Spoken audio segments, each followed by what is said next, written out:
Thank you so much, everyone, for staying with us.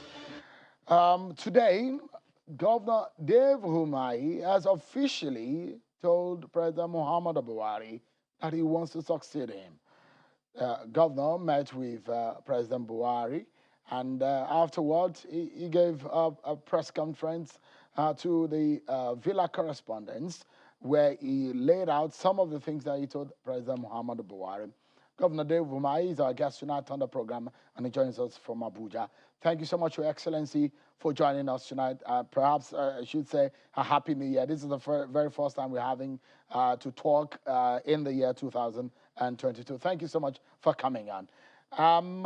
It's perhaps surprising, I remember that I've asked you this question, whether or not you want to be president, but I think now that it is public, have you always known that you wanted to become president, or you have the ambition of running in the race when you joined or dumped PDP to join the APC? Thank you, Shell. You see, life is very dynamic, and God speaks to men, and so it's progressive, and I think that I spoke when God has asked me to speak, and this is what I believe. So it's a new year. Maybe the spirit is now working, and do tell us how this came by. How did you get that conviction to want to be Nigeria's president? How did it come to you, since you said that God spoke to you?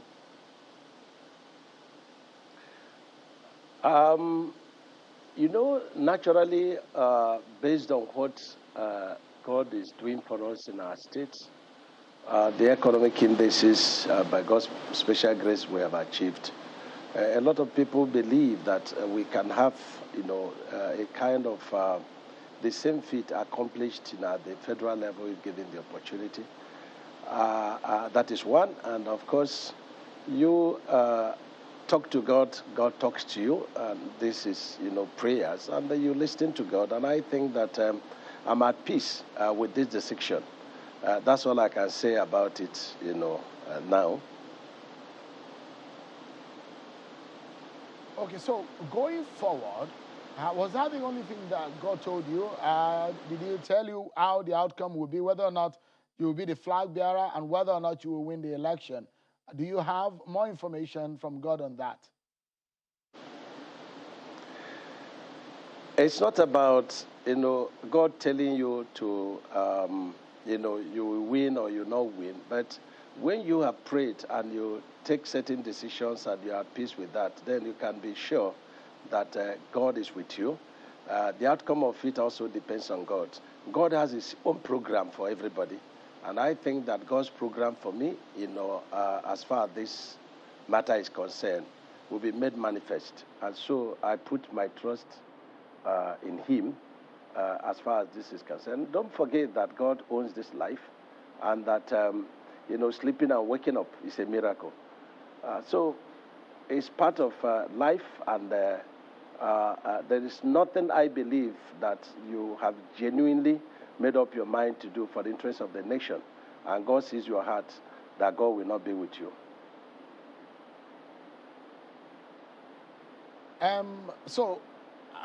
Before I come to some of the reasons you gave before you left the PDP, let me go into the conversation you had with President Buhari today.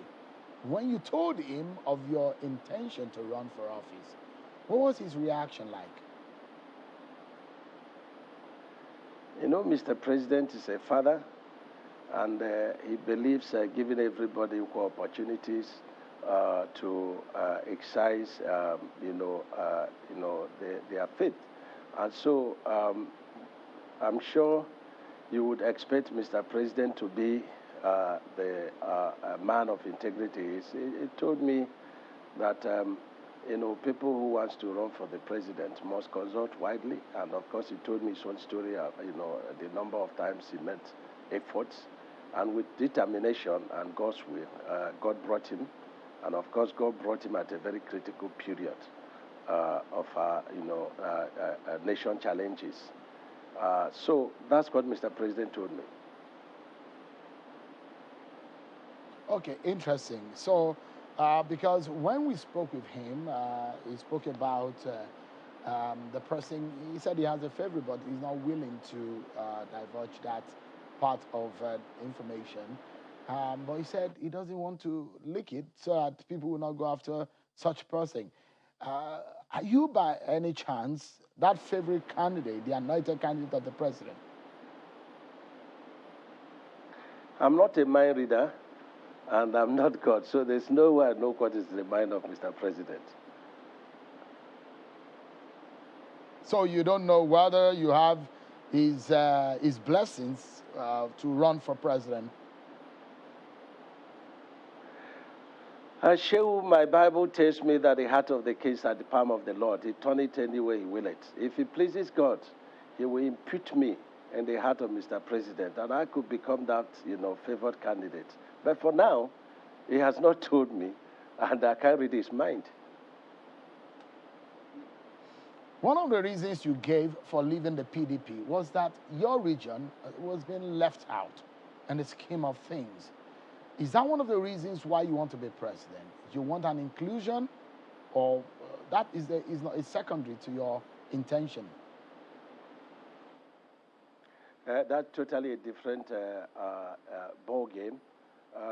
And because I've left PDP, I may not want to discuss, PDP. But the reason I gave, and of course, which I was attacked even by my fellow PDP in Southeast, and they are coming back to the same, reasons I gave, was that we have been in PDP as a people, as a region, and of course, our kinsman was one of the founding fathers of PDP, and we followed PDP, casting all our votes and, of course, putting all our eggs inside one basket. And that, the Southeast under PDP should be given the opportunity to fly the ticket of, the presidency of this country. And this I wasn't seeing. I wasn't, by any means saw that the gladiators, the owners of PDP, they were going to give Southeast such a chance. And I still believe that what is happening, that they will not. Because, you see, I continue to say I'm not a politician, and I don't regret saying I'm not a politician, because when the Southern governors met, I was castigated for not being present because I was, burying a Supreme Court judge from my state. But one of the key, resolution was that they want a Southern president. But I was very shocked that one of the key agitators of that, whether it was by pretext or whatever politics, went to, one of the governors and said, he had adopted him. So I can't make out, the truth about, the communique and the intention and why people will say one thing and they do a different thing altogether in the name of politics. So in your mind, you do think, based on the calculations from 1999, that it is the right time for an Igbo presidency, is it?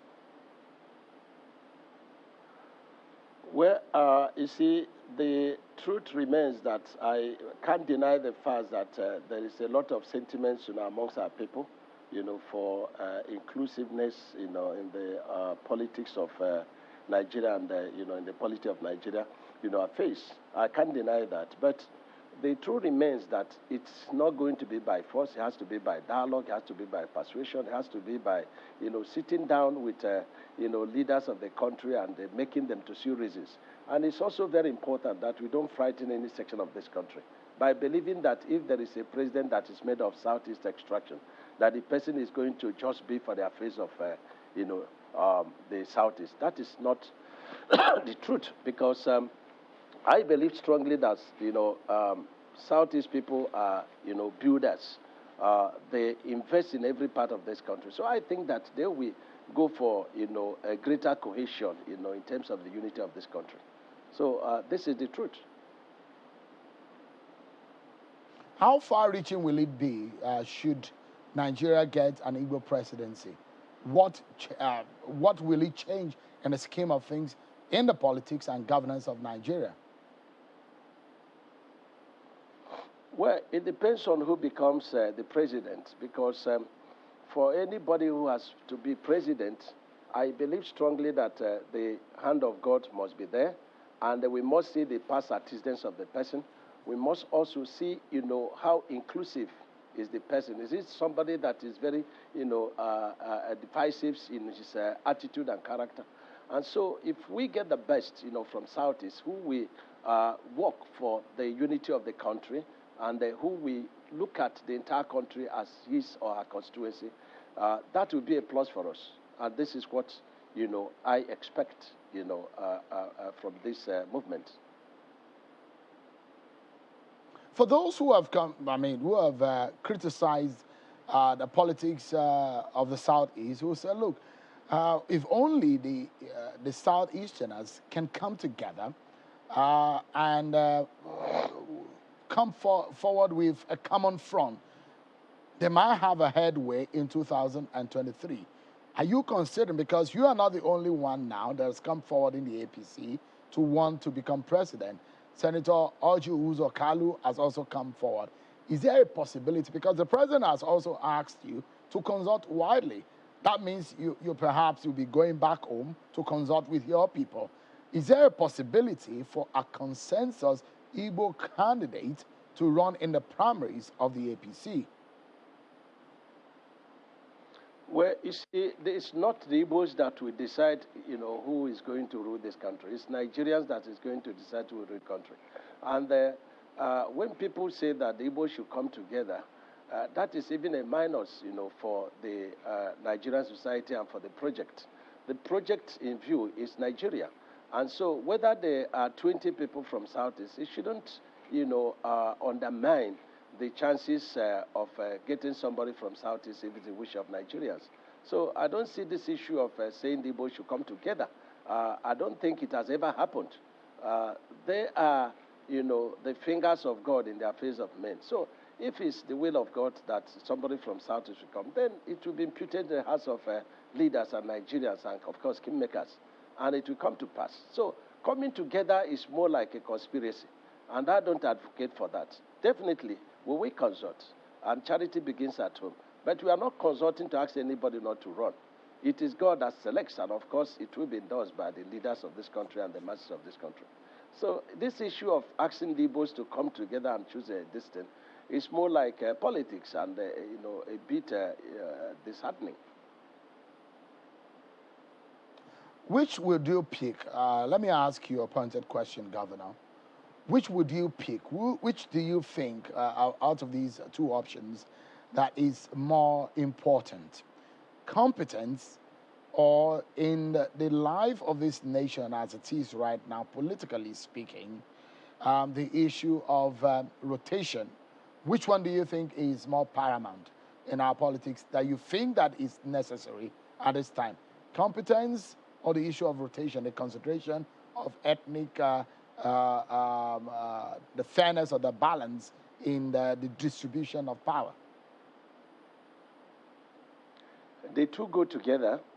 A woman should, a woman said that, a man that married two women, and then the man had timetable for the two women, and the woman was complaining, why should it be, her own time to, meet with the man, and they say the bed is broken.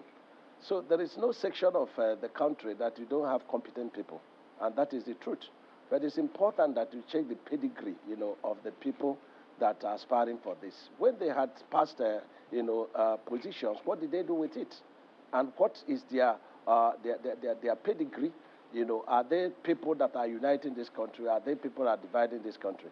This is very important. So the two go together, and don't forget that in the evolving political, life of this nation, going forward, that there can be much expectation for growth if every section of this country is not fairly treated, and every section of this country, being included and then taken together as brothers and sisters. This is what we need. But for competence, there is no section that you don't have very competent leaders. Let me take you into real-time politics. You have played politics in Ebonyi State, and twice now you have become victorious, two-term governor. That is a feat. That one must applaud. Applaud, because that is not a mean one in any sense. Now you are going to play in the National League. I was deputy governor too. I was also party chairman. Absolutely, and these are very important positions that you've held in the past. But you are going to play in the thick of the National League of Nigeria's politics. You are going to be running against people like Bola Ahmed Tinubu, who some people will say is a master of the game. You're going to be running against the likes of Professor Yemi Oshibajo. You're going to be running against the likes of Senator Ojus Okalu and a few others. First and foremost, do you have the wherewithal? And when I say wherewithal, I'm not talking about money alone, because also money matters, but I'm also talking in terms of the what it takes to run a delegate election, a party primaries.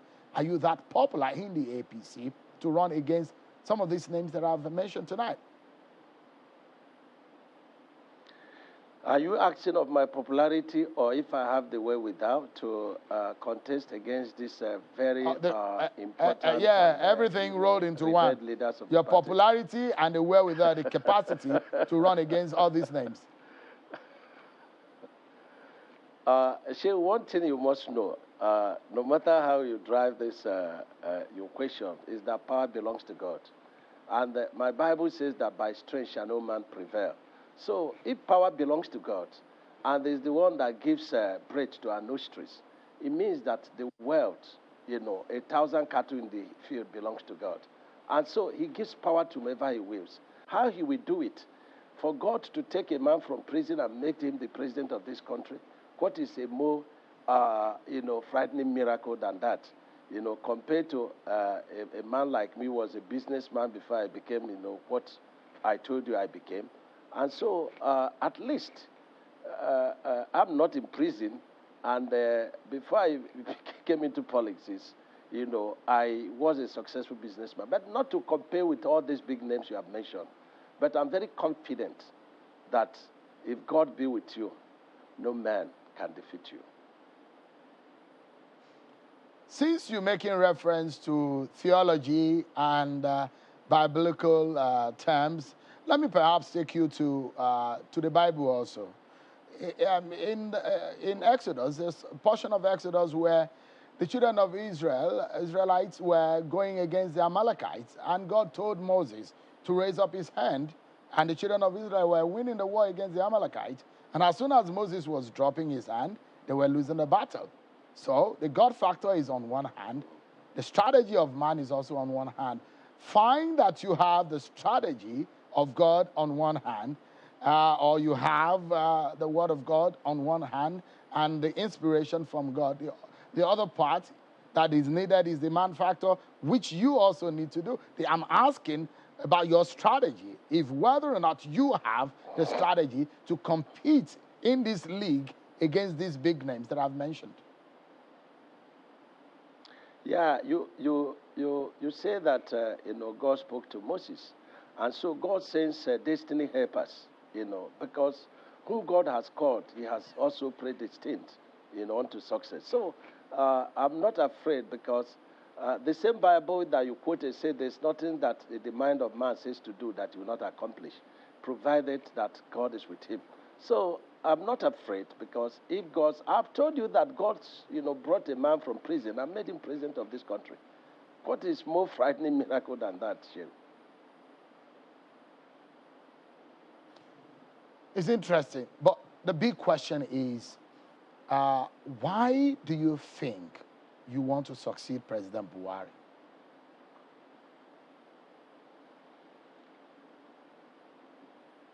Why I think I want to succeed Mr. President is because Why would you want to within me, and I'm convinced yeah, I feel, and within me, that the country is passing through a phase. And I believe strongly that the miracles that God helped us to do in Ebonyi State, by the reasons of all the successes we made in all the economic indices and all our programs, that if given the opportunity, we can replicate it, at the national level. And this is my conviction, and that we can also build from where Mr. President would stop, and that I am also very close to Mr. President, and I know his heartbeat for this country. I know what he desires for this country. And so I think that I understand his programs and his policies and his integrity, and coupled with what we have done in the Ebonyi State, and they can add, and we help the country. On a final note, is the issue of the national leadership of your party. Did you discuss anything in that regard with the president, the issue of the convention of the party? I understand that the governors are having a meeting. When is that meeting? And can you give us the status report on the state of affairs of the party? It's unethical for me to discuss the party affairs because we have party leadership. And so the party chairman is there to discuss the affairs of the party.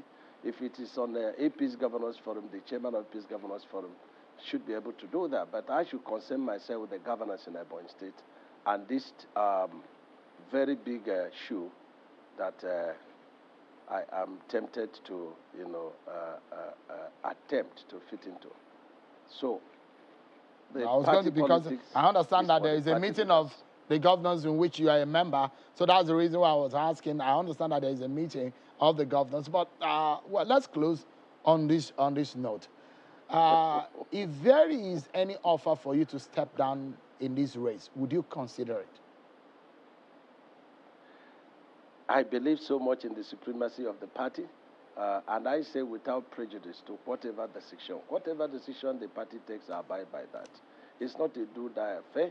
And if the party, says otherwise, it means it's not the will of God. And no man should go against the will of God. So it's not a do-or-die affair. But I feel very much convinced, just like the time, I crossed over to APC. I was so much, at peace, and I'm still very much at peace. So this declaration, I'm very much at peace with it, and I think the hands of God upon it. And a lot of people are very happy about it, and I think that we will go very, very far. And if God wills, we will get there. Governor Dave Umahi, thank you so much for joining us tonight on the program. It's just, I'm not sure of how many people that have become a governor that transited into become either a vice president or a president, just a few of them. If you are successful, you probably will enlist yourself in Nigeria's history as one of a few that have been successful in that regard, at the regional level and at the national level. But I wish you the very best in the coming days. Governor Dave Umahi of Ebonyi State, who today has shown his interest to become Nigeria's #1 citizen. Thank you so much indeed for joining us tonight.